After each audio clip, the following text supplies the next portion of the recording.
Good morning and welcome everyone. Thank you for joining us for today's virtual event on Strata Insurance Update.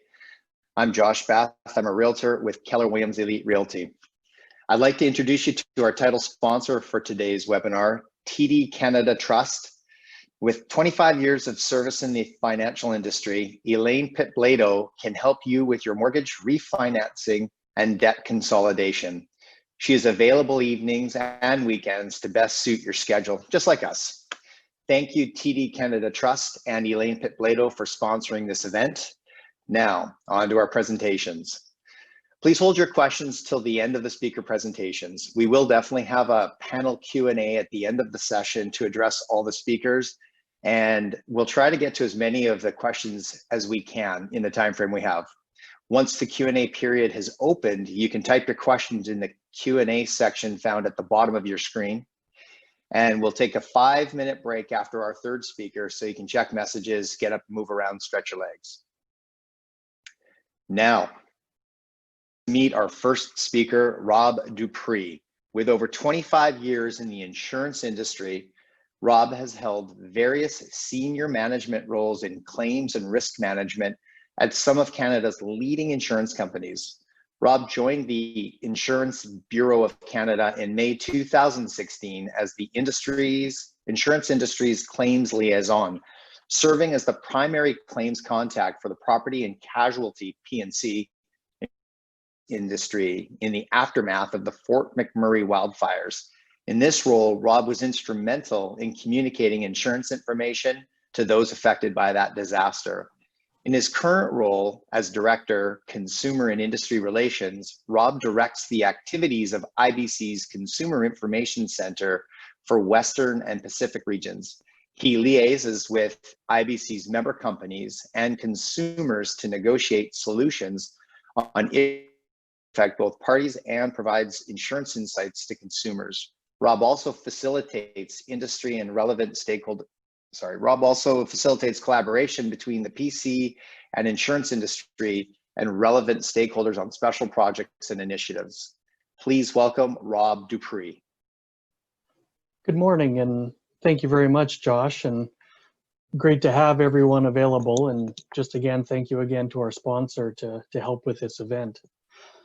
We are seeing some challenges in the Strata insurance market. The recent report from the British Columbia's Financial Services Authority was indicating that BC-wide Strata corporations are seeing about a 40% average increase. We do know, and it also reported that Vancouver had about a 50% average increase. We've certainly seen the media that some corporations are seeing 100, 200, 500% increases. Now, these are not normal and these are not the average.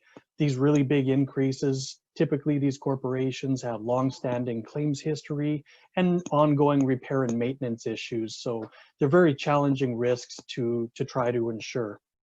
We are going to take a dive into the overall aspects of Strata corporations. We may call them condo corporations or Strata corporations, or just called different things across the country.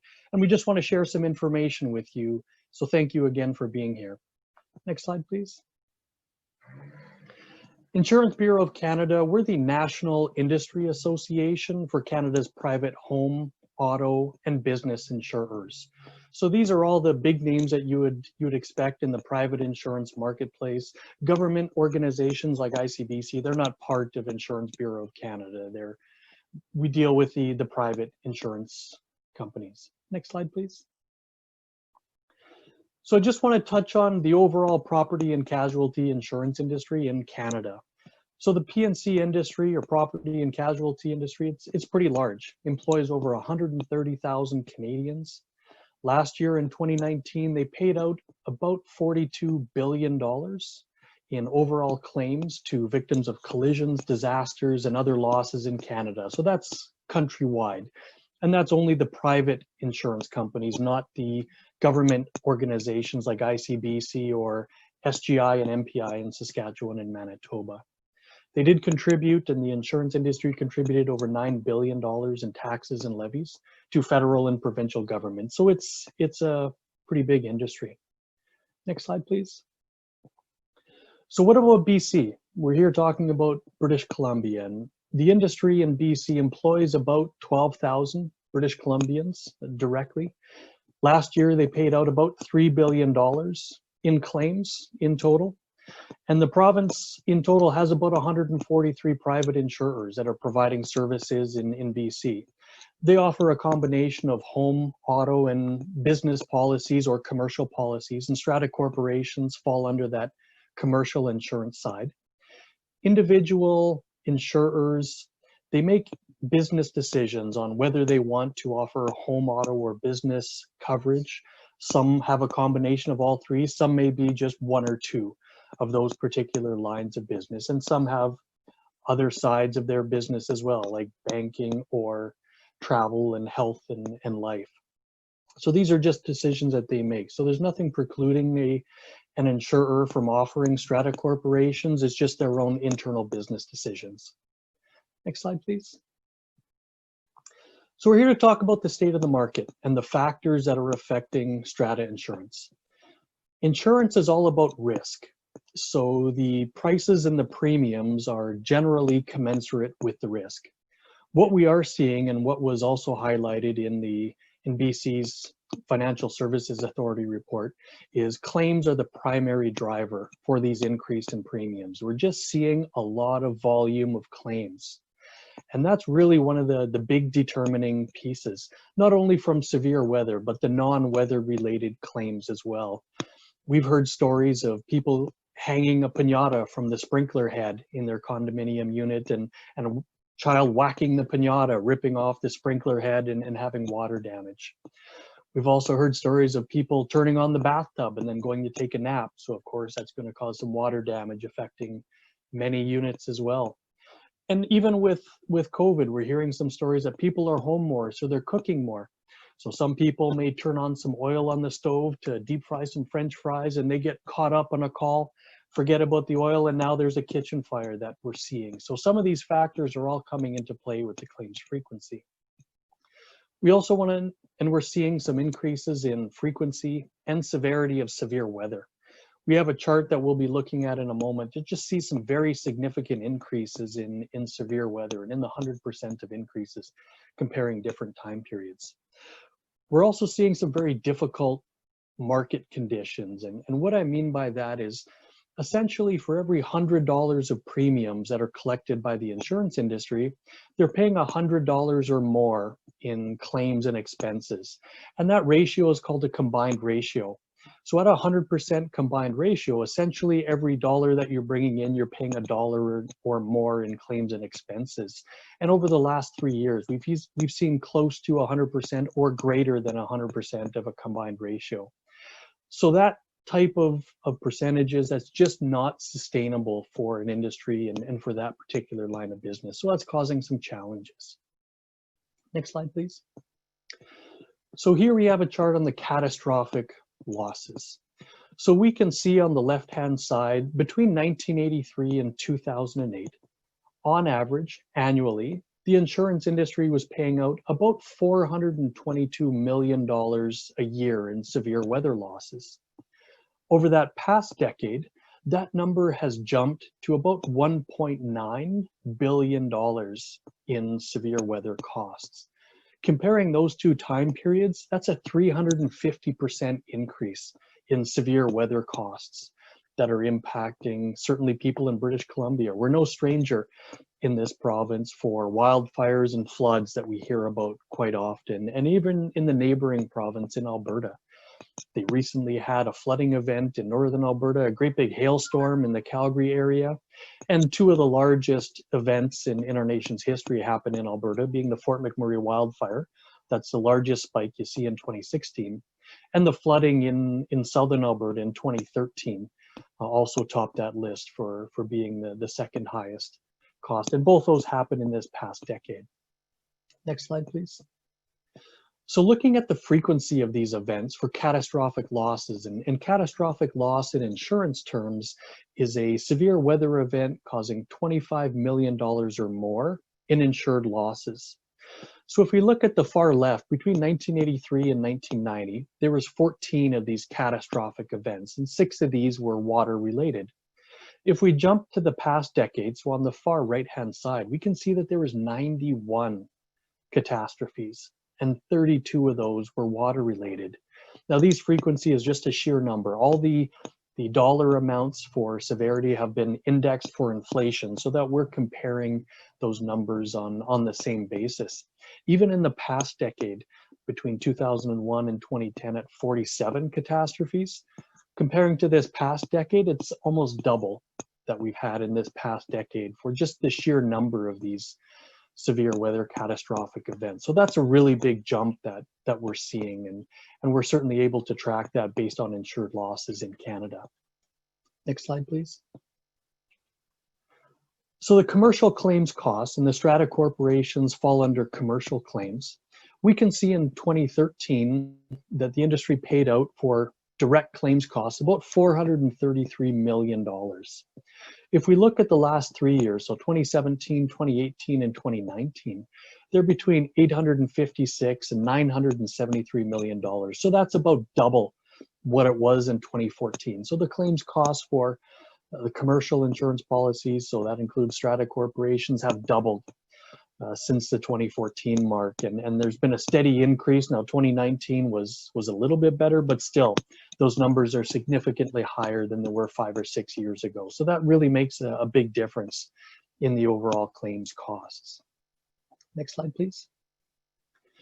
So one thing I want to touch on is just claims frequency with repair and maintenance issues, and the BCFSA report certainly highlighted this as well, that we do see repair and maintenance issues as becoming a factor with a lot of these claims. A lot of these claims may be preventable by ongoing repair and maintenance. So we're also seeing some of these buildings have a history of many claims. So these ones that I talked about that have 400 or 500% increases, we know that they have a substantial number of claims over the last handful of years. Some of these are just from unit owners, like the piñata sprinkler head issue or overflowing bathtubs, and other are just ongoing repair and maintenance issues where the property just may not be maintained, and that causes some of these losses to happen. And most of the claims are related to water. So you have water damage claims, and water damage claims come in many different forms, from sprinkler heads being damaged to kitchen sinks overflowing to the supply lines breaking either in a wall, toilets being plugged and overflowing. A whole bunch of these things come into play for that. And even homeowners and unit owners doing maintenance and repairs. They may hang a picture and accidentally hit a water line that's hidden behind the wall, causing a very significant loss, impacting many units as well. And just these poor maintenance and losses happen. Yeah, next slide, please. So difficult market conditions, and I want to touch on the low interest rates. So low interest rates have a bearing.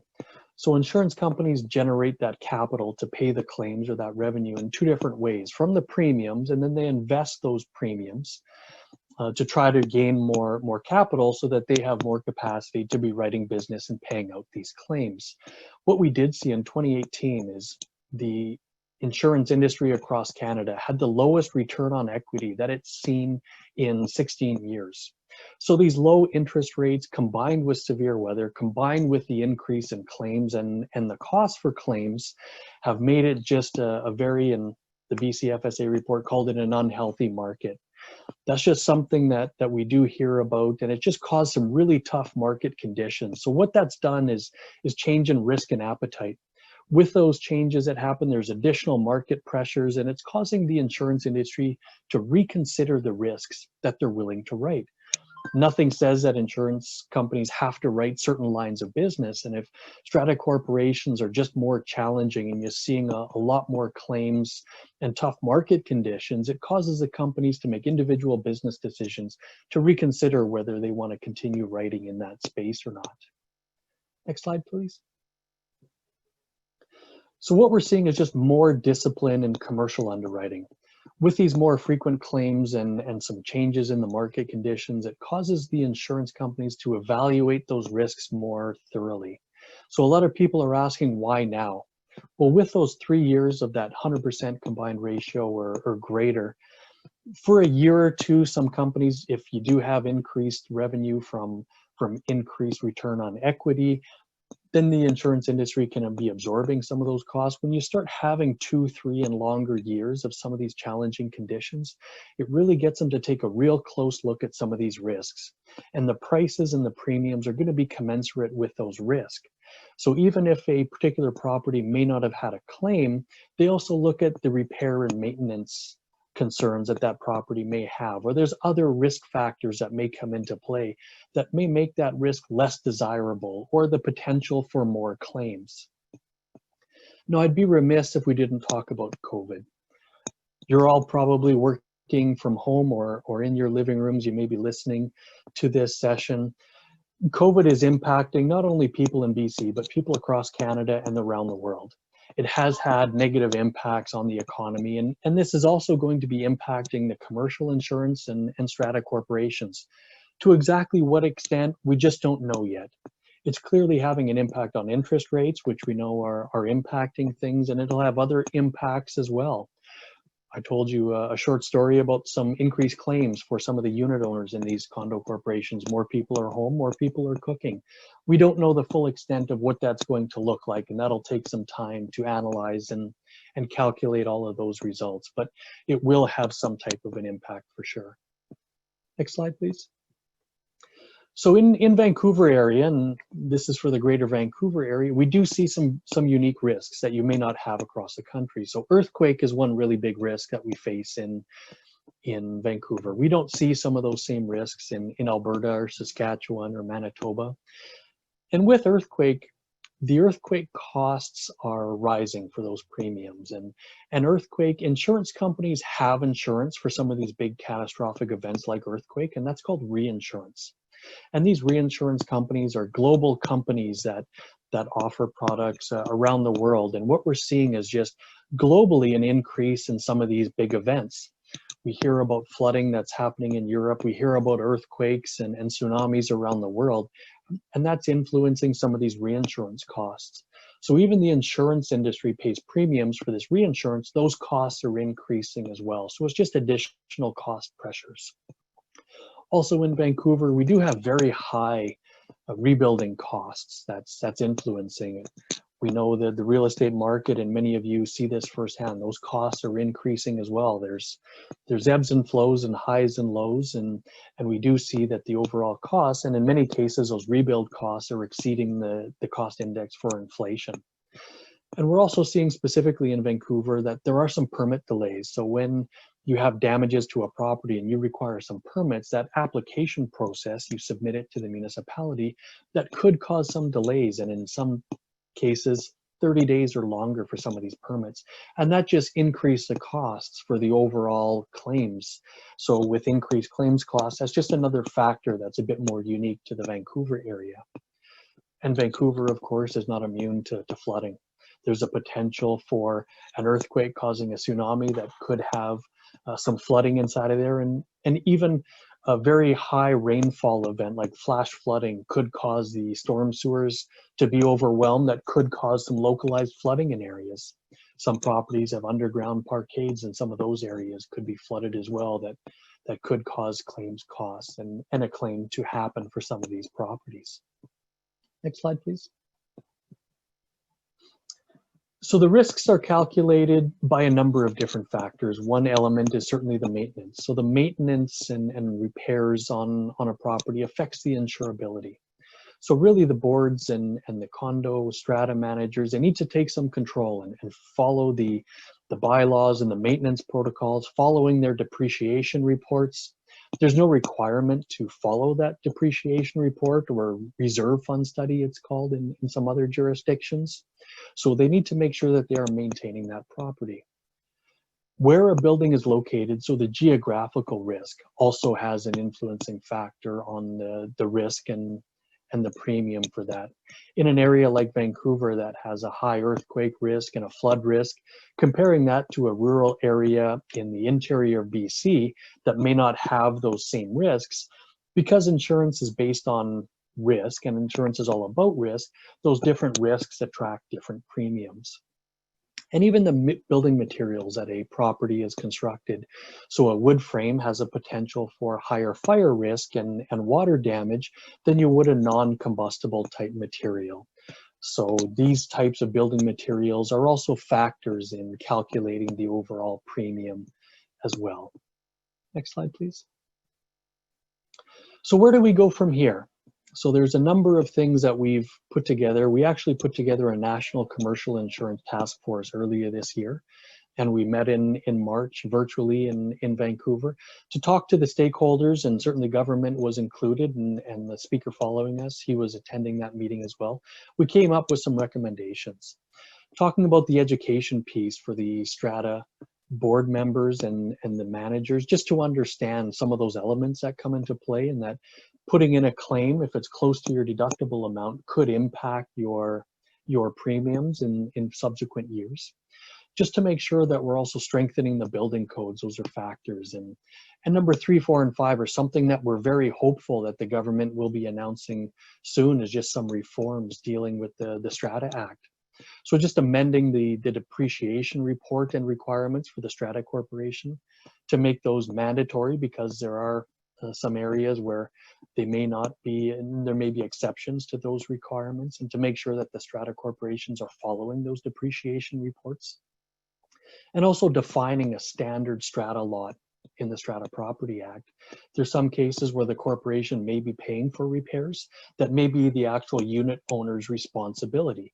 So having that standard definition that's consistent across BC is going to be helpful in determining those claim scenarios between the unit owners and the Strata corporations, so everyone's clear on their responsibilities in the event of loss or damage. And a big one is also capping the loss assessments for the Strata unit owners. We're hearing about some very high deductibles, and the higher the deductible, that can help lower the premium for the Strata corporation. However, when there is a loss, that corporation would be responsible for that deductible amount. Sometimes the Strata corporations have bylaws that allow them to assess unit owners. So having a cap on that maximum amount, so ensuring the unit owners are understanding what they're responsible for, and to make sure that they can secure the appropriate unit owners insurance to make sure they cover that responsibility is going to be very, very impactful for the overall unit owners costs as well, because ultimately the unit owners pay for their own unit owners insurance, and their fees are helping to contribute to the corporation's premiums. So we want to make sure that the unit owners do have that protection. And again, we're very hopeful that we're going to hear some announcements very soon on those aspects, things that we've been advocating for to be helpful for the overall Strata corporations and unit owners. Next slide, please. One big piece is the unit owners and the corporations is they need to establish a proactive, comprehensive risk management strategy and program. Many of the claims that we talked about and that we see are preventable. Even some claims for unit owners disposing of smoking materials in a planter on their balcony that can cause a fire. These are preventable type losses that, working together, and everyone has a part to play in this, we can prevent some of these claims, and improving the overall claims costs and reducing those claims will help improve the situation over the long term. And really the section on the right hand side is reducing those exposures to risk. So improving that risk for that property means attracting more insurers. The better the risk, the more insurers want to be involved in that particular risk, and they want to be writing that particular business because they see it as an attractive risk. So the more competition will help stabilize and control some of those premiums costs. When you have a situation right now with tough conditions on a variety of different levels, it makes for some challenging market conditions, and we're seeing some increases in premiums. Controlling those claims costs are going to be key moving forward to help improve the situation over the long term. Next slide, please. I hope that gives you an indication, just a real quick snapshot of the overall conditions and the factors affecting the Strata market. Back to you, Josh. Rob, thank you very much. That was fantastic. Up next, we have Frank Chong. Frank is Vice President and Deputy Superintendent Regulation with the BC Financial Services Authority, BCFSA. The BCFSA is a Crown agency and regulator responsible for solvency and market conduct regulation of financial institutions like credit unions, P&C, and life insurers, captives, and trust companies. Other regulatory areas include pensions, mortgage brokers, and credit unions and deposit insurances. BC FSA took over the financial services regulation from the Financial Institution Commission, FICOM, in November 2019. Frank is also the current Vice Chair of the Canadian Council of Insurance Regulators and teaches the business of insurance with the Insurance Institute of Canada. He has also participated in a number of financial sectors working groups and is a member of the CD Howe Financial Services Research Initiative. Prior to BCFSA and FICOM, Frank held finance and management roles at a credit union, charter bank, and an insurance brokerage firm. In total, Frank has 20 years of experience within the financial services sector. Please welcome Frank. Good morning, and thank you, Josh, for the warm welcome and introduction. As mentioned by Josh, my name is Frank Chung, and I'm with the BC Financial Services Authority, the new financial regulator in BC. I'm really pleased to be here today to talk about this really important topic for the public and for your sector, an issue that is certainly impacting many households. Next slide, please. And so it ties squarely into our role in safeguarding confidence and stability in BC's financial sector. You'll see on your screen our broad scope of regulation within the financial services sector. And for those that are unfamiliar with regulation, we regulate for market conduct, which really is keeping unsuitable practices, products, and entities out of the market, and insolvency regulation, which is to ensure that financial institutions can meet their financial obligations. But it's important to note that we're not a rate regulator that sets rates. We are the regulator responsible for the private sector insurance industry in BC.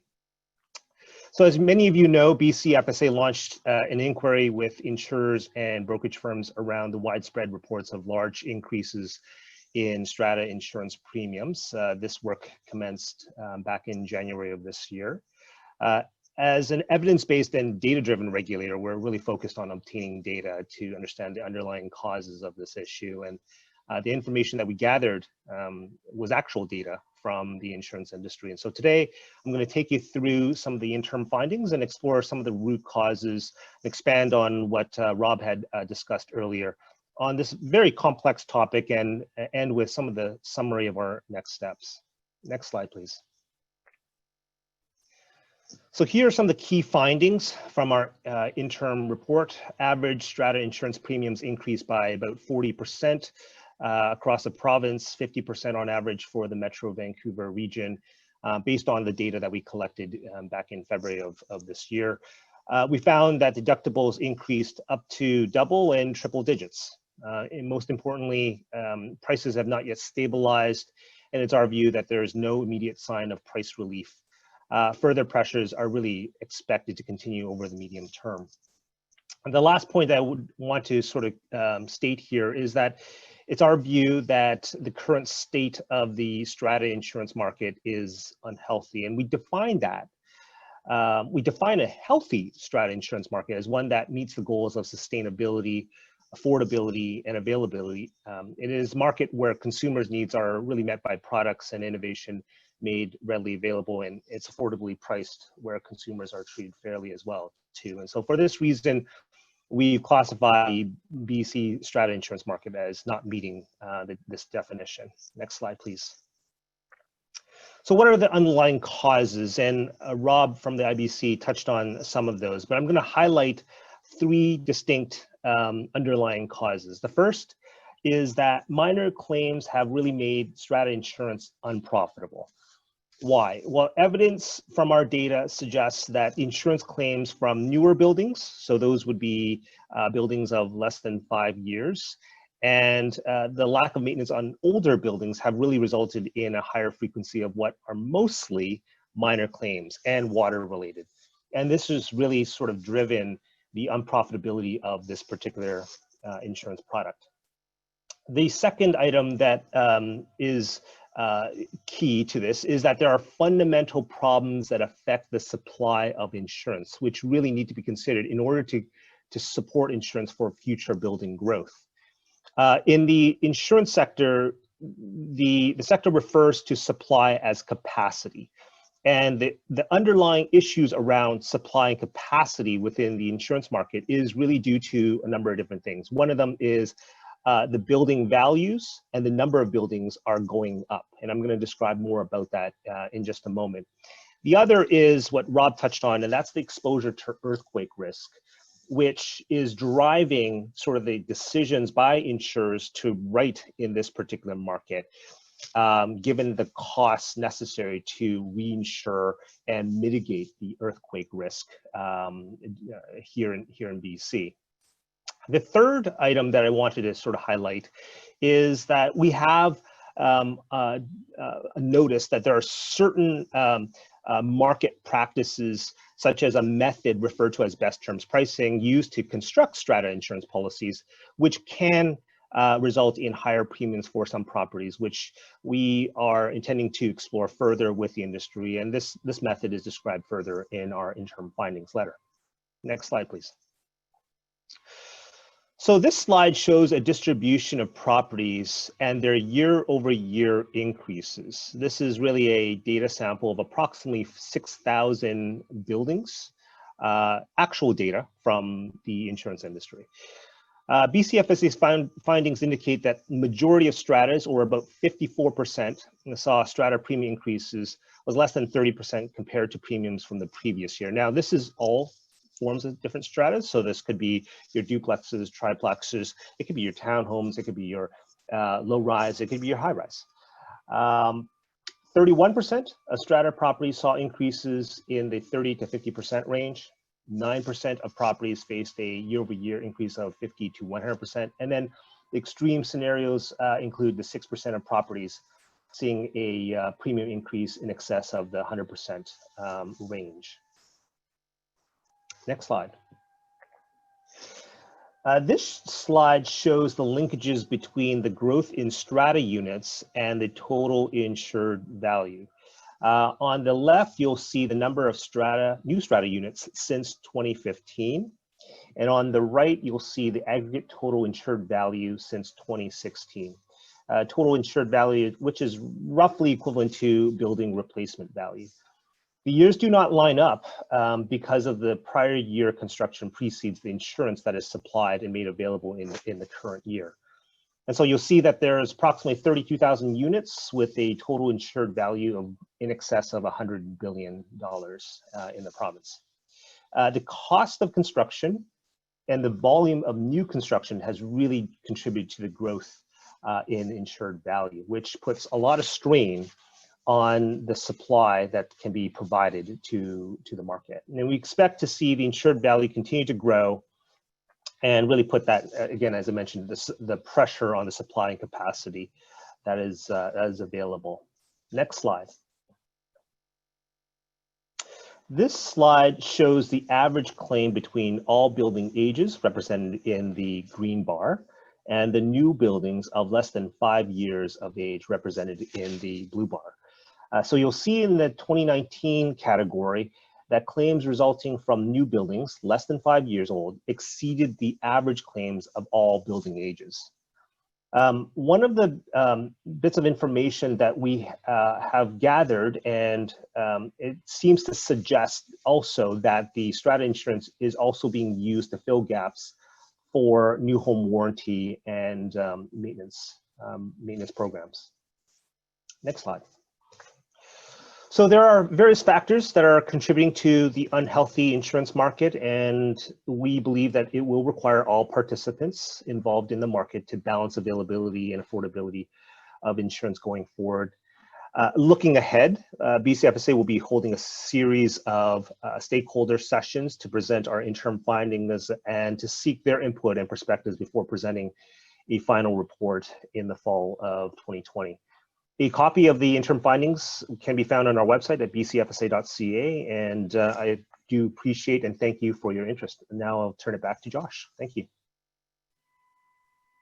Thank you, Frank. That was fantastic. I know we as an industry will appreciate the results of the findings, the research you're going to do into the industry to help explain a little bit of these spikes in premiums. Thank you.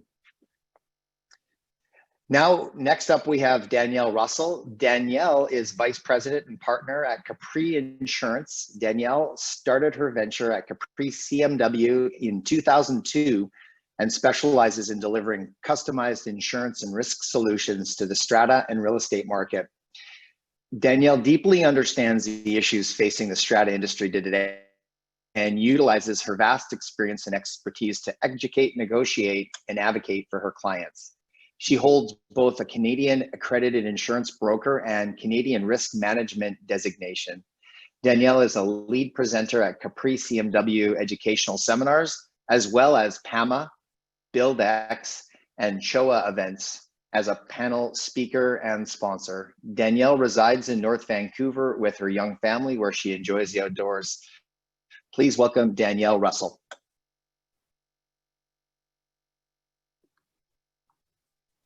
Hi, Josh. Thank you.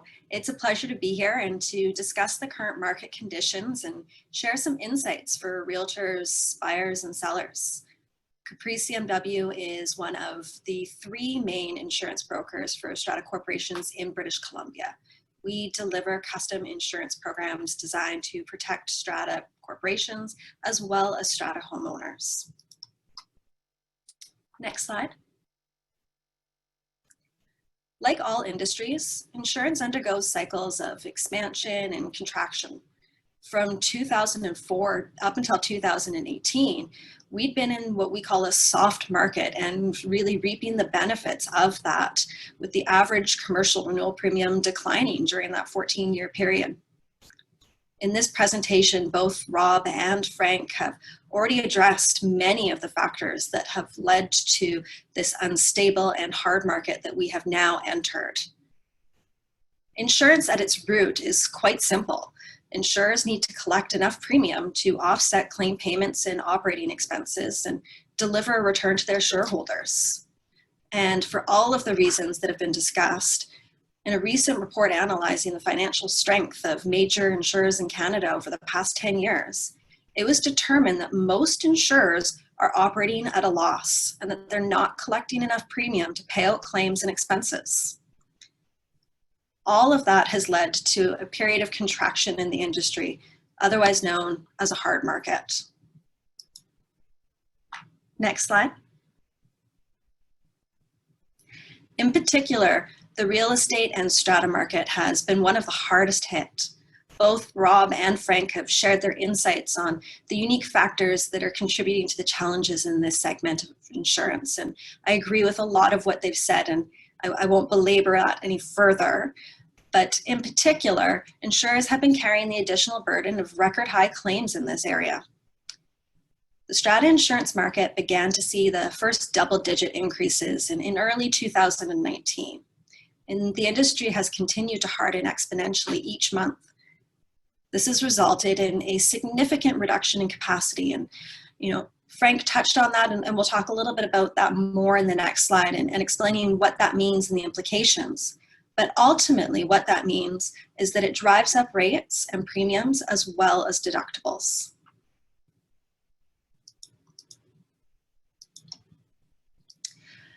So as insurers globally are continuing to reduce their capacity from an insurance standpoint means the amount of capital that they're prepared to offer the marketplace in an unprecedented fashion. As Rob mentioned, some are also completely withdrawing their capacity and no longer providing insurance for multifamily stratas just because they have not been able to find a way to make a profit in this space. So to take a moment to discuss what this actually means, strata corporation policies are generally issued on a subscription basis, whereby multiple insurers share the risk associated with providing the insurance. It's called a subscription policy because the insurers participate in the policy by subscribing to it. Insurers can choose whether or not they'd like to join the offering of the particular policy by adhering to the same terms and conditions as the other insurers. As insurers reduce the amount of capacity or capital they're willing to put in the market, insurers are ultimately looking to de-risk and put less of their capital at risk at any single location or any single region. This allows them to also save on reinsurance premiums. So where one insurance company may have offered $10 million of coverage for one building last year, they may now prefer to deploy that capital by offering $3 million, $3 million, and $4 million coverage at 3 different buildings, hoping to reduce their chance of loss. The reinsurance, as Rob described, is when insurance companies purchase their own insurance for catastrophe exposures, such as flood, wildfire, weather, earthquake, etc. In the current hard market reduced capacity environment, it's necessary for us as a broker to introduce a much larger panel of insurers. And the example here illustrates what that looks like and how that will play out. Next slide. With these capacity shortages, we're now also seeing some additional policy types for strata corporations. Historically, coverage was exclusively provided on what we in the insurance world call a quota share basis to the full replacement value of the property. Essentially, this means there was one property policy with a panel of insurers that all shared proportionately to provide that coverage. We're now seeing the introduction of primary access policies, which is illustrated in example 2. Here, the property coverage will be put in place with one primary policy up to a certain number that could be 20%, 30%, 50% of the total value of the building. And there would be a second excess policy put in place with a separate panel of insurers. Those policies tend to be much more expensive than a quota share basis. And in some cases, we're seeing loss limit policies as the only option available for strata corporations. A loss limit policy is where the strata corporation is unable to find enough insurers to offer capacity and invest capital to actually have a policy to the full replacement cost value. The Strata Property Act currently requires strata corporations to insure to the full replacement value, and a loss limit policy does not meet this requirement. That said, in some cases, it may be the only option afforded, and it's important for the strata corporation to seek legal advice and that all owners are aware of this issue. Next slide. Insurers are now closely scrutinizing each individual strata corporation. Through our negotiations, we work with the strata corporation to prepare a summary of their property, demonstrating the value of that property and its more desirable attributes of the complex. There's a number of factors that influence the amount of capacity, the types of terms and conditions insurers are willing to offer. Rob has already reviewed many of the most notable, but I'll just touch the construction type of the property, the value of the building, the age, as well as ensuring building upgrades and proper maintenance plans. The potential catastrophic exposure, whether it's in an area that is more prone to flood, earthquake, fire. And whilst no strata corporation, unfortunately, is protected from this challenging market and increasing deductibles and rates, certainly those with a high frequency or severity of claims will be much more significantly impacted. Next slide. So understanding where we are in the market today and the challenges being faced by strata corporations, what do purchasers and sellers need to know and understand? Next slide. This market shift has been abrupt and continues, unfortunately, to deteriorate quite quickly. This understandably leaves owners and prospective purchasers confused and frustrated. Brokers, property managers, and owners can't forecast with any certainty how their insurance renewal will look. And while there's no fail-safe way for a buyer or seller to ensure their strata will not face significant insurance challenges, there are some recommendations that I can make that would assist in making some educated decisions. Certainly, knowing as much as possible about a strata corporation always helps. This includes requesting a summary of the current insurance program, details of any claims in the past 5 years, ensuring that the property has a depreciation report, and as Rob and I believe Tony will touch on, also ensuring that there's a plan of action involved with that depreciation report and that funding is being undertaken. Understanding what type of building maintenance and programs are in place, reviewing if there's bylaws that have the Strata Corporation take responsibility for repair and maintenance within the strata lots of some of the higher risk type systems. For townhomes, for example, does the Strata Corporation take responsibility for maintenance and replacement of hot water boilers? Understanding if there's smoking bylaws, looking for other visible loss protection methods. Sprinkler head cages, for example, while not aesthetically pleasing, can be viewed favorably by insurance programs and also have been proven to prevent or reduce losses. Are there water detection shutoffs, easy to access in-suite water shutoff valves? I also recommend that prospective purchasers reach out to their individual insurance broker to understand what type of insurance solutions would be available to them to bridge and dovetail with the Strata Corporation's policy. Next slide. The reason I advise speaking with their broker and investigating unit owner solutions at the very outset, even during the offer stage, is because it's so incredibly important in the current marketplace that owners have the appropriate unit owner's insurance as well. Without getting too detailed, it's important to understand that Strata Corporation's duties under the Strata Property Act for insurance, as well as repair and replacement, do not match. Specifically, the Strata Corporation's duties to its property, repair and maintain property, is much less broad than their duty to insure. For the purpose of this discussion, we'll touch on two ways that this can present some major risks for a unit owner. If loss or damage within their unit or within the building does not exceed the Strata Corporation's deductible, it does not trigger an insurance claim. Under the Strata Property Act, there's no requirement for the Strata Corporation to maintain or repair. So as a result, unit owners are then left to repair their own individual units. Their unit owner insurance can step in and provide coverage for this. Unit owners may also be held responsible for the Strata Corporation deductible for losses that originate from their unit, regardless of negligence. It's important to understand the bylaws in place at the Strata Corporation and to ensure that an owner can actually obtain adequate insurance for these very real exposures, especially with deductibles beginning to increase, in some cases, over $100,000.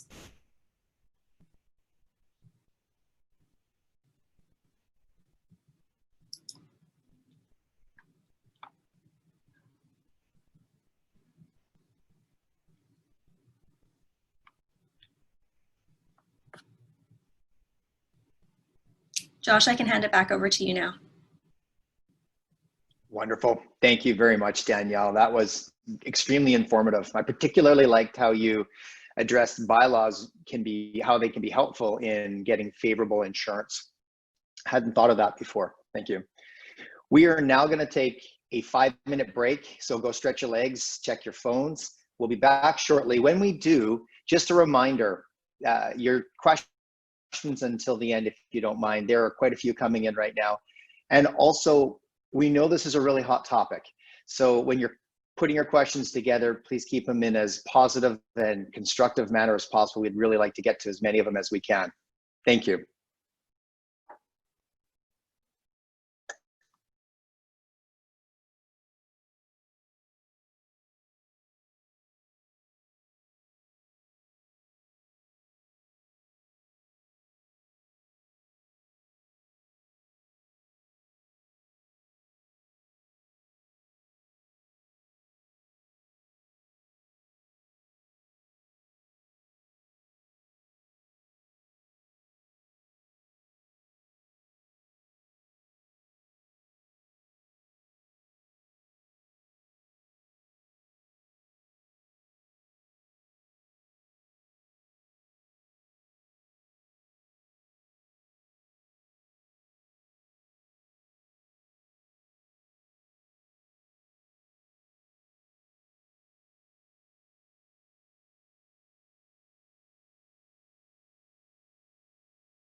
Welcome back.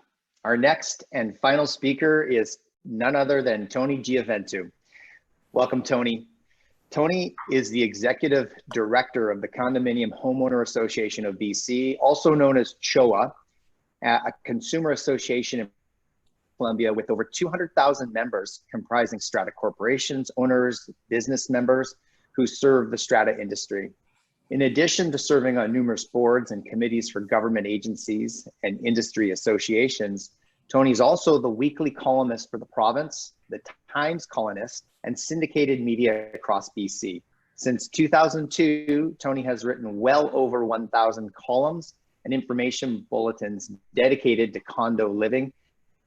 He is the co-author of the Strata Property Act, a practical guide to bylaws and understanding governance, strata rules of order and procedures in British Columbia. Please welcome Tony. Thanks, Josh. Thanks for the opportunity, and thanks to all of the participants who've taken their time to join in on this session today. Obviously, for consumers, this is a big issue, and while the predictions of costs and the surveys are basically indicating that we're around a 40 to 50% increase, the real cost for larger buildings, high rises, large developments across the province, and large communities where there are multiple units within the same building have easily increased between 1 and 500% for many properties. And this is clearly a result of a hard market because the market itself has really not dynamically changed for strata corporations within the last 10 years. We have limits on available coverage, so we see loss limits for properties at around 50 to 70%. Even though the strata corporation has an obligation to insure for full replacement value, they're not able to purchase full replacement value insurance through their brokers, and they may have a loss limit. That loss limit applies if there would be a total loss of the property, not the individual smaller claims. But that compounded with dramatic increases in price, with dramatic increases in deductibles, is having a significant effect even on the marketing, the buying and selling of strata lots in many of the communities. The other term that you might hear within the industry is co-insurance. If you see a co-insurance term with a percentage attached to it, let's say it's 70%, what that means is on any claims that arise, that the limit of insurance payable for that claim is going to be 70%. So, you know, even if you've paid a $100,000 deductible for a $150,000 claim, the deductible is paid, the co-insurance limit is going to be only 70% of the $150,000. So it in and to itself is a significant restriction.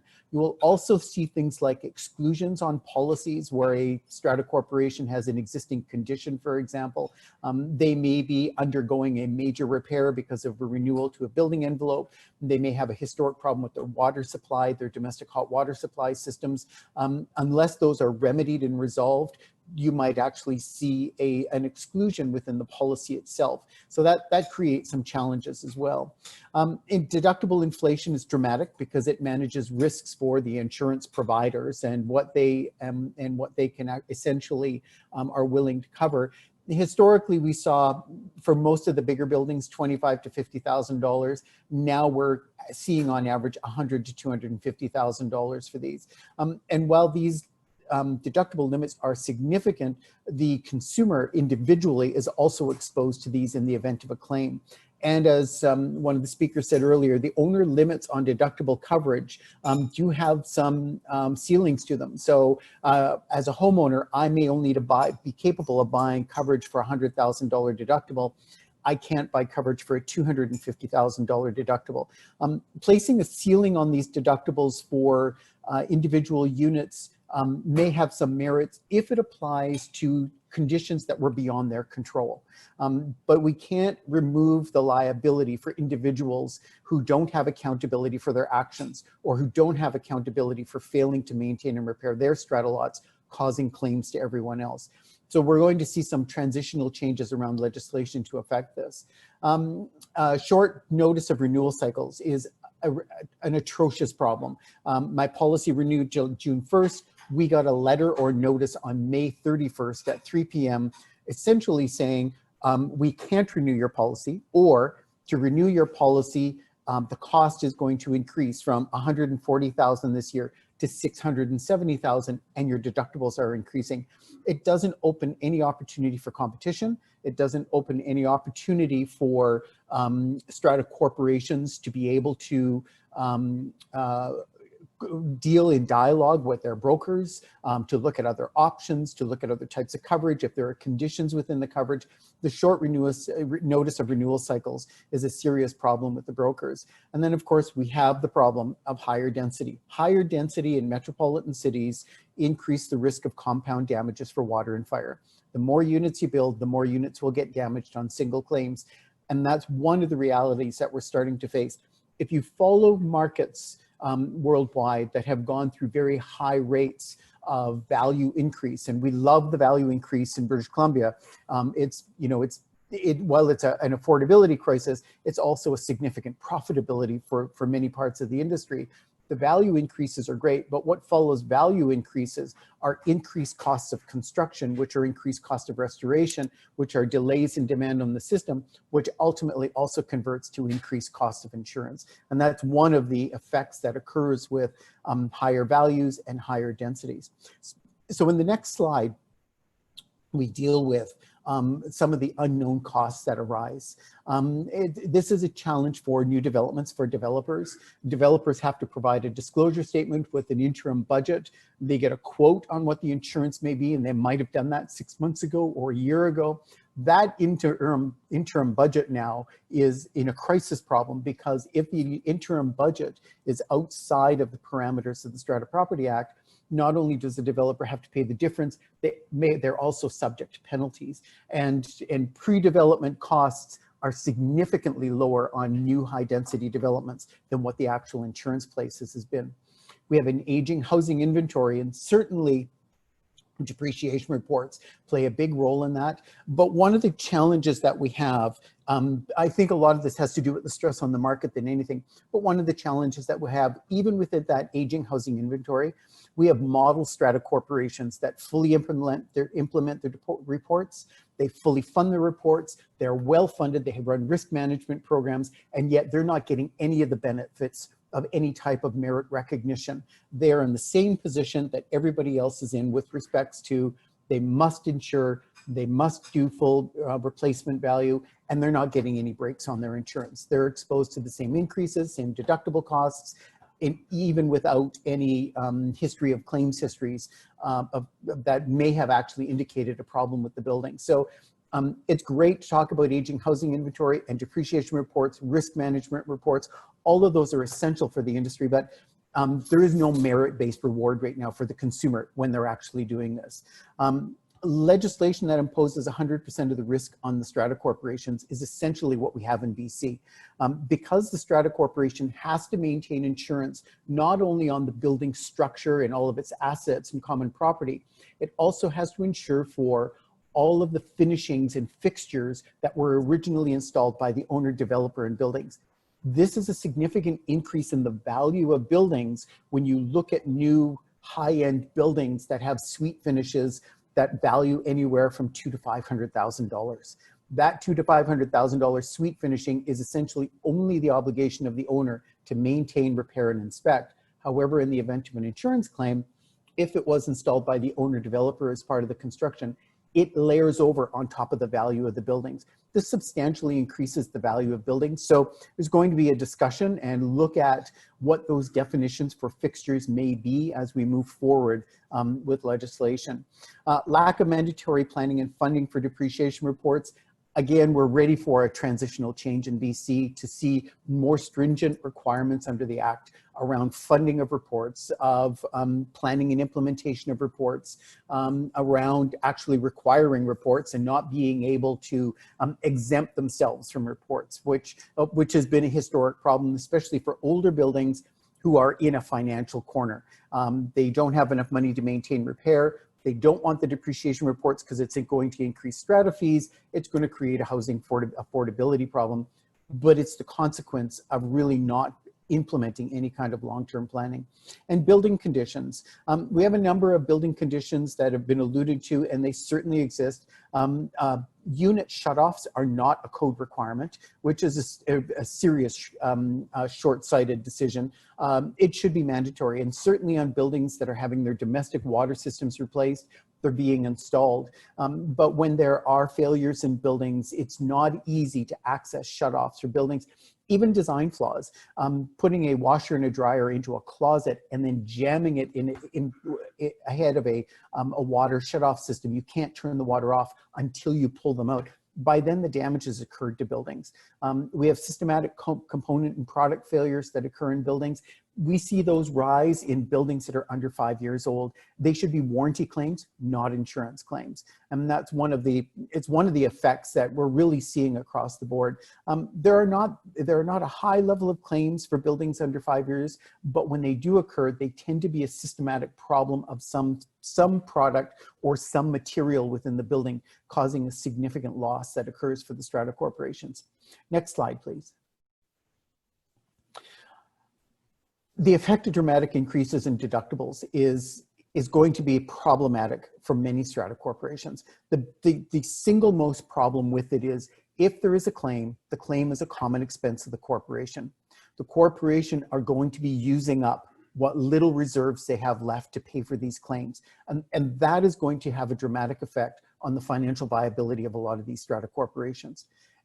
In conjunction with that, if the owner is responsible for the claim under the Act, and this is both under the Act and a provision within the bylaws. It doesn't require a bylaw, but it is a provision within the Act. The strata corporation can seek an action through the Civil Resolution Tribunal or through the Supreme Court of British Columbia or provincial court if the amount is low enough. But the effect is essentially going to be that strata corporations will attempt to recover these claims, and ultimately it could mean individuals lose their homes. If you're a homeowner and you have failed to maintain and repair your strata lot, or you have conducted actions that have resulted in claims, you will be exposed to these high deductibles, which is going to be an increasing problem. But the other side of this is that increased deductibles are going to mean fewer claims to cover damages in strata lots. If there is damage in a strata lot that occurs, but there is no insurance claim filed, each strata lot owner is going to be directly responsible for the restoration and repair of their strata lot. And we're going to come up with effects of that, which will be increased pressure on policies. There will be increased pressure that occurs with respect to homeowner cost of homeowner insurance. There'll be increased pressure with strata corporations trying to collect deductibles or claims if they arise. There'll be damages to common property resulting from owners' failures within strata lots. These increased deductibles will have a much deeper effect, more than just the monetary effect. They're going to have an effect, a dramatic effect, on how owners maintain and repair strata lots. And our big concern is that the infrastructure of buildings will not properly be restored. We're going to end up with moisture in walls. We're going to end up with damage with infrastructure, and it's not going to be repaired because the deductibles are going to raise the cost so much. That's going to be, we'll see in time how that effect is, but we've already seen early indications of some of these causes. And the next slide, please. I think, we've already talked about this, but higher deductibles are really going to result in strata corporations who have to file claims exhausting their reserves. We've just started to turn a corner in the last 5 years around stratas building their reserves, building their resources. The legislation had a regulation amendment that allowed for stratas to pay for their increased policies from their insurance, their contingency reserves, compound that with a deductible or a claim that may or may not be recovered at some point. We're going to see strata corporations, both large and small, in much more serious financial situation. And I think we're going to see what'll happen is we're going to go back to the days of more frequent special levies, unless the individual owners have actually arranged for insurance to cover a levy in the event of a strata deductible. There are some policies out there for consumers, which we advise. For starters, we encourage every property owner, landlord, purchase homeowner insurance that fills in the gaps of your policy.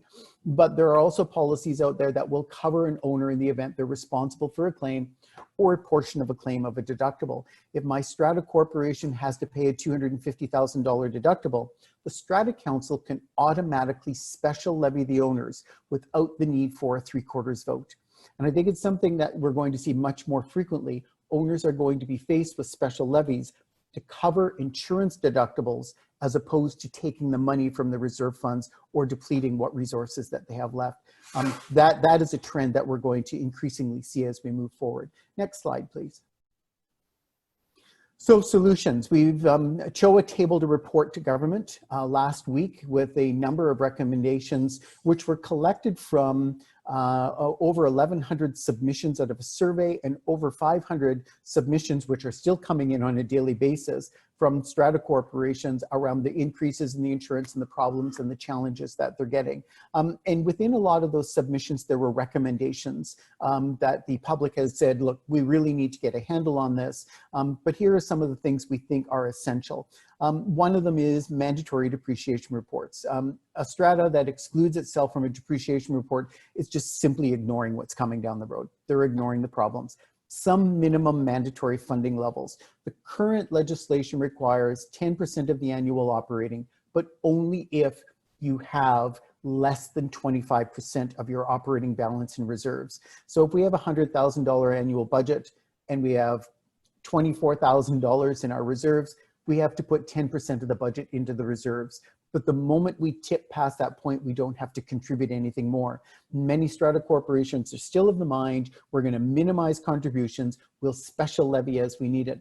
The problem with special levies, they defer construction, they avoid construction, they defer risk that occurs within buildings, and oftentimes they're difficult to pass. If you look at the number of orders that order major repairs that go through the courts, it is quite dramatic, the number of strata corporations who still can't get the approval of the owners for special levies to be able to do major upgrades for their buildings. A change in the definition of fixtures within a strata lot to a base unit description. This needs to be legislative and not left up to each strata corporation. Some provinces and jurisdictions have allowed condo corporations to adopt bylaws to define what they're going to restore in strata lots. The difficulty with it is that the minimal coverage that has been defined does not meet code or fire safety requirements. So something that ensures that a unit is restored without diminishing the value of the other units in the building and meets code and meets fire safety requirements is going to be essential. But that will help to take the high end of unit finishings off the agenda. It then becomes the responsibility of owners, and it helps to reduce the high level of costs that everybody is trying to ensure. Mandatory notice periods in advance of policy renewals. There needs to be a direct dialogue between the brokers and the strata councils, no intermediate people, at least 30 days in advance to talk about the renewals, talk about the risks, talk about what options they may have, and to give the options about what they could do with the renewal of their policy, and address the payment of fees or commissions by insurance brokers to third parties.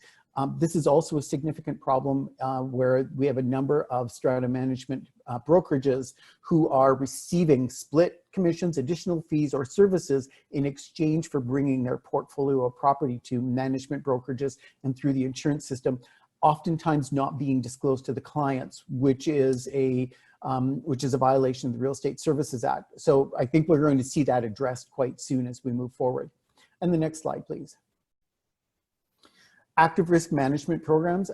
Everyone needs to be involved in this, including the insurance brokers, the insurers, the associations. There are an extensive number of risk management educational programs and bulletins and resources available through BC Housing. There are extensive seminars and workshops on it. But if we have mandatory depreciation reports, mandatory funding, what will follow will be an engagement of risk management programs. Flow detectors and water monitoring, certainly an introduction either within the code or as a best standard that we can start to look at for buildings. Automatic flow shutoffs are also a significant bonus for everyone. Code changes requiring accessible water shutoffs for strata lots and zones, and even things like floor drains in areas that are laundry areas and kitchen and washroom areas that can help to minimize the types of damages that are occurring. It's remarkable to see how far water will travel when you have an overflowing bathtub on the 12th floor. And by the time someone has tracked it down at 3 o'clock in the morning, it suddenly has moved all the way to the 6th floor. And the number of units that were damaged that didn't need to be damaged because of either the carelessness or the lack of the unit being able to capture the water is a huge problem. Insurance bonusing for mitigation. We need, if the industry needs, including consumers, a merit-based recognition. Here are the actions you can take. Here's your claims history. Here are the options that you can look at. In exchange for that, you get bonusing on your insurance and your insurance renewals. It's difficult to rationalize that and understand how to apply that when we have a very hard market with limited number of insurers willing to take the risk. But it is something that will transform this industry and help it significantly. Obviously, public education, homeowner awareness is essential, more so in British Columbia than almost any other jurisdiction in North America. And I think that for many people, we forget that half of our people either live in, reside in, invest in some sort of strata property in British Columbia. And this includes hotels, resort properties, commercial properties, storage locker, parking areas. There's a variety of strata corporations across the province that affect how we deal with insurance risk and bonusing within this entire culture. And in British Columbia, more than anyone, is significantly affected by this because of the high values and the capacity of insurance that's sought within the industry. Next slide, please. Thank you very much, Josh, and thanks to everyone who's out there. And again, we look forward to your questions. Fantastic, Tony. That was great. I really appreciate that. Particularly just reflecting on all four speakers, the depth at which all of the industries are working together along with the real estate industry to come up with a great solution. And it was also informative to see just how far reaching this event has gone. It's not just strata insurance, it's also building codes. So it looks like there's going to be a lot of changes coming our way, and I look forward to seeing them. We're now going to open up for some questions for the next 20 minutes or so. Please use the Q&A icon. It's actually been pretty hot down at the bottom to submit your questions. And if your question is specific to one of the panelists, type their name in the Q&A box as well too. We'll get to as many of them as we can. So we have a question here. The claims cost to be netted against the increase in the size of the market. If the number of stratas in the market has doubled over the same period of time as the increases, then the value of claims would be proportionately the same. Please elaborate. Josh, do you want me to, maybe perhaps I can maybe start off first, and maybe some of the other panelists could actually also expand as well too. So as the chart kind of explains, it shows the number of units as well as the total insured value. And so what we are seeing as a result of that particular chart is considerable supply constraints. And so there's two sort of elements here. There's a demand element and there's a supply element. The supply element is really being constrained by sort of the overall number of units and the supply from the insurers willing to be able to provide insurance for the number of buildings. And that's also being compounded by the cost to also reinsure for earthquake. The demand element, the demand side, which is certainly quite important here, is also showing that there's considerable amount of losses. And so what I didn't necessarily show today is sort of how much losses are sort of creating pressures around profitability.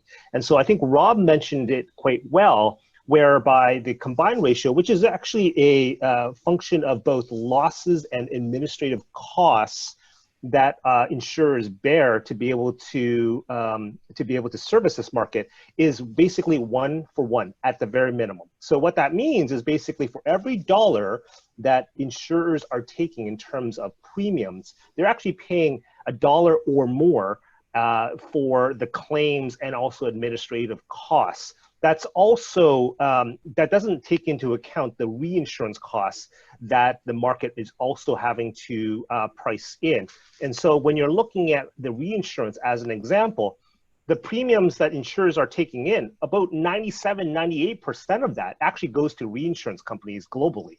And so you think about the compounding factors between the claims and also how much the insurance companies have to pay in terms of reinsurance costs, and that's quite extensive. And that's why we talk about the profitability challenges. And until the profitability returns back, the supply of insurance will be quite difficult. I would also end off also saying that even if you fix the profitability challenges, you will still have supply constraints as well too. And so, you know, this is partly why we talk about this being an issue that will continue to play out over the medium term. Back to you there, Josh. Okay, thank you. The next question, do all stratas have reinsurance built into their insurance, or would this be an extra insurance? And if not, could strata owners purchase this type? Feel free, anyone, to go ahead and answer. It's Rob. I can take this on. So reinsurance is really used by the insurance companies. It's more like an insurance policy for the insurance company. And that's to help with some of these big catastrophic losses and risks. So recently in Calgary, there was a big hailstorm. So a lot of that hailstorm, just because of the overall dollar amounts, those costs ultimately would probably be borne, a lot of that, by reinsurance companies. So an individual unit owner typically can't get reinsurance because it's essentially insurance for an insurance company. And because of the catastrophic losses that we see globally, these are influencing some of the pricing that we're seeing in the domestic market in Canada for the insurance costs. So they are influencing factors for sure, and just one element in all the bigger pieces that are coming into play here. And to Frank's point, we all really do need to work together. You know, there is some good collaboration. It's not something that the government alone, or the insurance industry alone, or the Realtors Association alone, or the Homeowners Association alone can fix this issue. It's something that collectively we need to work together and collaborate to try to come up with some long-term solutions to help improve the situation. Thank you, Rob. Next question. So you're comparing 1983 loss figures with 2019. How much has the population increased? Do you think insurance companies are sustaining loss in all these years? Yeah, comparing the dollar amounts have been indexed for inflation. There clearly is some population increases as well, where there's just more properties that are insured. We saw from Frank's slide that there was just more strata corporations that have been built over the last handful of years. That's an influencing factor as well. The total insured damages, whether you're hitting major event in Greater Vancouver area, the Greater Vancouver area over the last 20 years has still been a very high population, regardless of that. And there are more of these buildings now, and when there are big events, those are influencing factors. But what we do see is just an increase in frequency and severity. And that's really the big point. It's not just the severity for the dollar amounts that pay out, it's how many of these events that are happening. So regardless of the population, we're just seeing more of these events. We think back a couple of years ago in BC, they had the largest area that was burned in the wildfire in BC's history. Regardless of population, it's just the sheer size of that particular event is something that we saw in the last handful of years. So these events are happening a lot more and are really causing some challenges in the overall industry and in the marketplace. If I may jump in as well, I think we didn't touch on this in the presentation, but it's important to consider the design in new builds has changed really quite a bit in the last 10 years. A condo now, you have an expectation that it's going to be hardwood or laminate floor throughout. So whereas you were historically drying a carpet after a water damage claim, you're now replacing an entire floor in a condo unit. Marble counters, higher end fixtures, all of these are now being contemplated in new builds in a way that wasn't historically happening 10 or 15 years ago. And all of those are driving up claim costs as well. The repair costs are significantly more expensive. Yeah, really good point. Rob, another question. I was just going to add to that. The other Go ahead, challenge that we have, and this gets lost on the public and with a lot of salespeople as well, because the design of Strata Corporation buildings has dynamically changed. We now have Strata corporations that are an integral part of many different property owners through airspace parcel agreements. And those collective airspace parcel agreements download obligations around insurance, maintenance, and repair, and they actually compound the costs and the liabilities for the Strata corporations. So it's not just a simple matter of our high-rise building, we go to the broker now. We go to the broker, but somebody has to pull apart this airspace parcel agreement, look at what other types of general liabilities and property liabilities may exist. Those then get layered on top of our policies. So it's not just a simple cost in every scenario where we have a single strata trying to get insurance. That strata is carrying with it a number of other compounded liabilities. And they may include liabilities for commercial spaces, for joint use areas that affect shopping centers, and for hotels, and for business areas. It has become much more complicated, which makes it much more difficult to insure. Thank you, Tony. Yes, for sure. It's definitely, the landscape of condominium and strata living has changed for sure. When insurance, here's a question for you. When insurance does an audit on a building or property, is this audit available in addition to the insurance renewal, so a potential buyer can be aware of the expected repairs and those costs recommended in the short term in order to get their insurance renewal upcoming? And second part, can a potential buyer get information of a property on previous claims to determine if that property will have difficulty and increased costs to reinsure? Yeah, so in the first part is, I think, asking about what type of information is shared and what that application process looks like. So that is a collaborative process, either with the property manager and or with the Strata Council. And so they do have access to all of that information and how they're being put out and demonstrated to the insurance marketplace. And in terms of the claims history, that is something that owners could request either from the Strata Council or property manager. They do have a right to that information. Wonderful, thank you for that.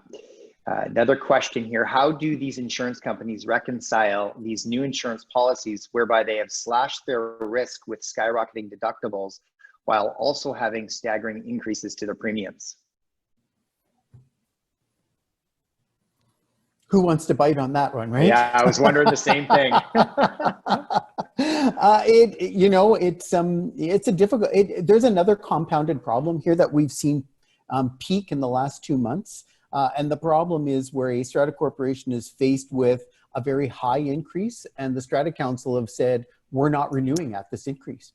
And they're sitting there with no insurance. And the Strata Council members are not realizing they're holding an enormous amount of personal liability for failing to comply with the act. They're placing all of their owners at risk. They've really created a very serious situation. I think the big challenge that Strata corporations have is they get this massive increase with very short notice. And the bigger problem with short notice is it doesn't give them time to call a special general meeting to say to the owners, look, we don't have enough money to pay for this. We need a special levy. That's the real impact of the short notice more than anything. And that's why 30 days would actually work.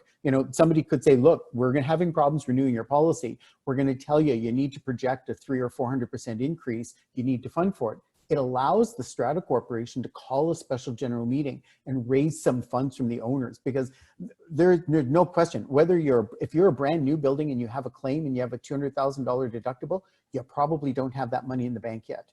There are a number of legitimate claims in buildings that are just owner caused that have nothing to do with construction.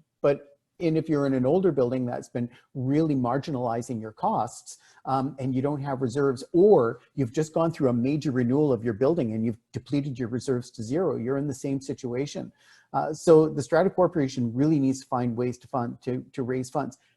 On the positive side of this, several of the brokers have managed to secure financing over an 11-month period at an incredibly low rate of interest, which has been really the savior, because it basically meant out of cash management of the operating budget, they probably can pay their bills and they can get through it. And it certainly worked for a number of key stratas that we're working with. So, you know, that's another option. But if you're going to finance it, you still need a special general meeting to approve the loan. It's a form of a loan, and the Strata Corporation still has to approve it. I don't think anyone's going to object to the financing over a special levy, but ultimately there are still some hoops to jump through. But it's the short time periods that really put everybody in a really dark corner that they don't know what to do next, and that's one of the things that we have to transform. Yes, thanks. That's for sure. Here's another question for you. Is there a way can insure with one insurance company for the bulk of the insurance and then another who simply insures the deductible? I'm not sure I understand the question, but I'll take a crack at it. So there are some policies that are entering the marketplace that allow the Strata Corporation to buy down certain deductibles. Earthquake is an example, and that's been in the marketplace for 3 to 4 years now, where there's a policy that Strata Corporation can purchase on top of their standard policy, allowing them to buy that deductible down. There have been some new to market water damage and sewer backup deductible buy down programs for individual unit owners. And we're starting to see those potentially be deployed for Strata corporations as a whole as well. Josh, maybe perhaps if I could just also add here is that our discussions around the healthy insurance market also extends to innovation and products as well too. And so I think one of the things that we're starting to hear more of, especially as a financial regulator, is around getting more creative and more innovative around how products are structured. And so we have been approached by insurance companies, we have been approached by brokers around how to best structure these types of coverages, including things like deductible buy downs as an example.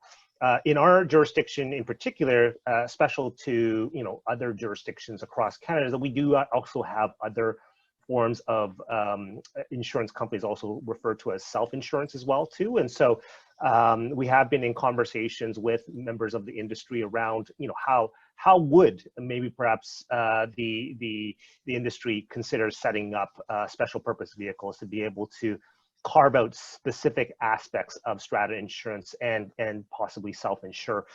Again, I think that this is a healthy part of the conversation around how to create new types of products, innovative products, and also look to fill niches within the industry where it's not currently being served by insurance companies. Thank you for that, Frank. Yes.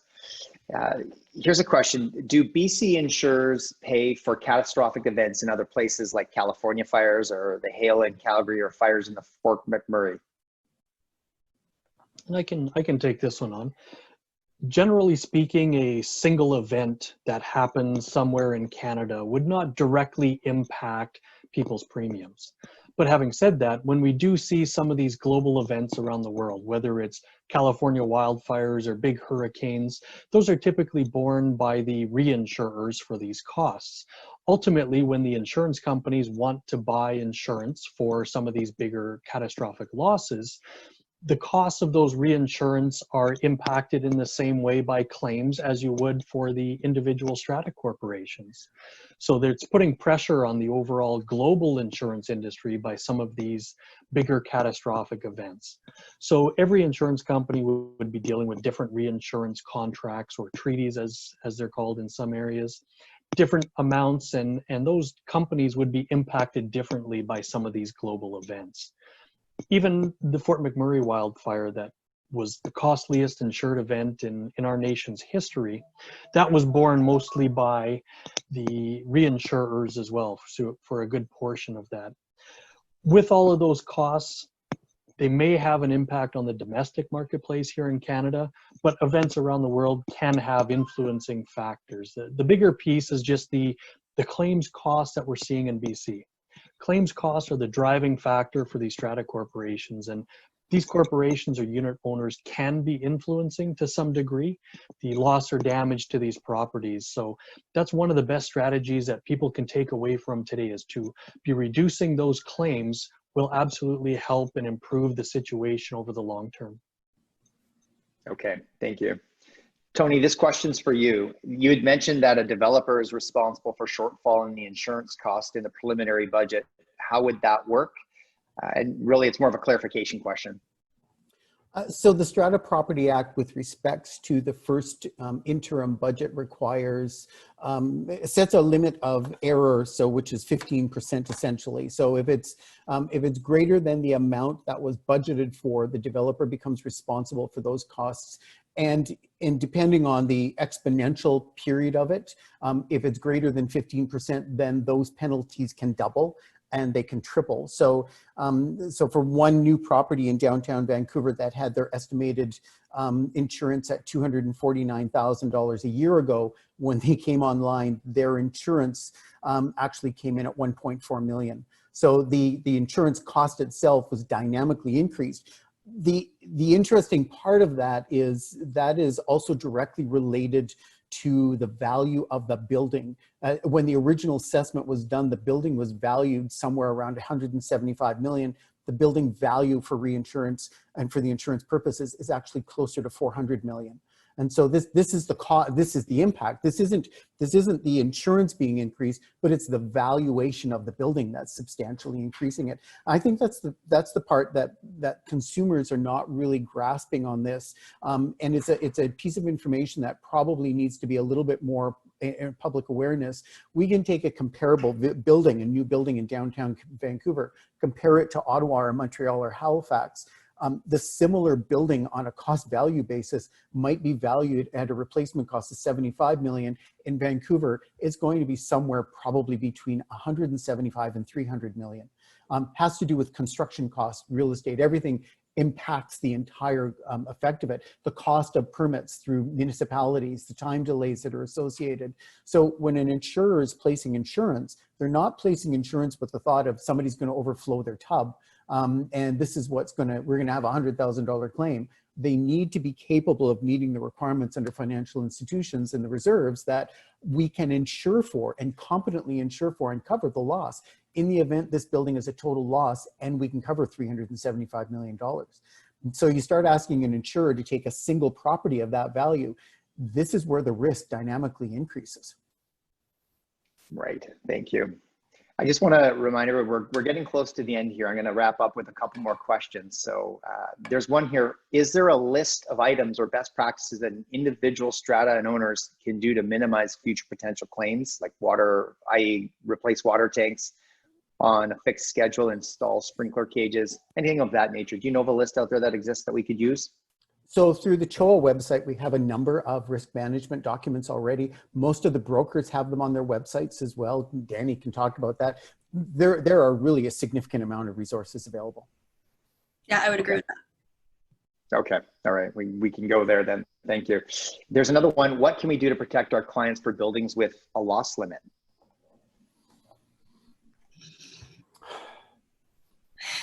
I heard that. I think Tony and I will jointly take this one on. From the insurance perspective, a loss limit policy is the worst case scenario. And your broker will have exhausted all other options. Your broker will deliver that product, and they will most likely deliver that product with a recommendation that you also seek legal advice and explore all other options as well, making sure that you're fully aware that it is not to the Strata Property Act, it is not compliant, it is not best practices, and hopefully we'll work with that strata on some potential solutions that would allow them access to more capacity in the future. I know that our office, for example, has had loss limit policies where we have found capacity 60 days later and brought those policies back up to full replacement cost policies. So in our circumstances, we are not leaving stratas in that situation and saying, we'll talk again next year. We understand the severe and dire implications for those strata corporations and are actively working to enhance those policies at all times. And Tony, from your end, I know you'll have more to add. Well, from the consumer side, rule one is if you have a loss limit, immediately the day of the acknowledgement of the policy, inform all of your owners in writing of what's occurred. Legal advice is certainly essential, but they're probably not going to be able to change anything. If you have a loss limit of 60 or 70% and your building is in a location, and this applies again to the loss of the building. If you have this loss limit of 60 or 70% and you're in a location where you probably have redevelopable property, even with the loss limit, you may be able to recover with a wind up if the building is totally lost, the balance of the value out of the sale of the property anyhow. So it is not an ideal situation for anyone. It doesn't comply with the Act, but it doesn't comply with the Act because the Strata's failed to do something. It doesn't comply with the Act because there simply is no product available. And I think that's one of the items that, that people need to be aware of. And we're certainly seeing more coverage for loss limits. But key is inform your owners immediately. If you have a loss limit, they may be able to fill in some gaps out of their own homeowner policies. Josh, maybe perhaps I could also expand. I think what Danielle and Tony suggest are certainly quite important points. One of the things that we have been doing with BCFSA has been working with brokers, particularly in these extreme situations, to allow for placement into the unlicensed market. And so all the insurance that currently exists today through your brokers are through licensed insurance companies authorized in Canada. And so there is provisions that allow for placement into the unauthorized or unlicensed market. These are not to suggest that these would be poor insurance companies. These would be insurance companies that are just not authorized in Canada. And so in those very, very extreme situations, brokers have been having conversations with BCFSA to be able to place certain segments of that particular policy with the unlicensed market. So there is a sort of avenues, but those are very extreme cases. Wonderful. Thanks for that, Frank. I think on that note, now is a perfect time to thank everyone. Those were fantastic questions. We've come to the end of our virtual event. We'd like to thank our title sponsor, TD Canada Trust, and Elaine Pitlato. Our speakers, of course, Frank, Rob, Danielle, and Tony. We the time to come out and educate us, speak with us, share your thoughts and insights, and especially your efforts moving forward here to help help us make effective change for our industry and our clients. Please note, when you log off this event, you'll get a pop-up link to our event survey. We'd love to hear your feedback on today's event. We will also be sharing the link again in our post-event communications. Please watch out for that in the coming days. Enjoy the rest of your day, and thank you for coming.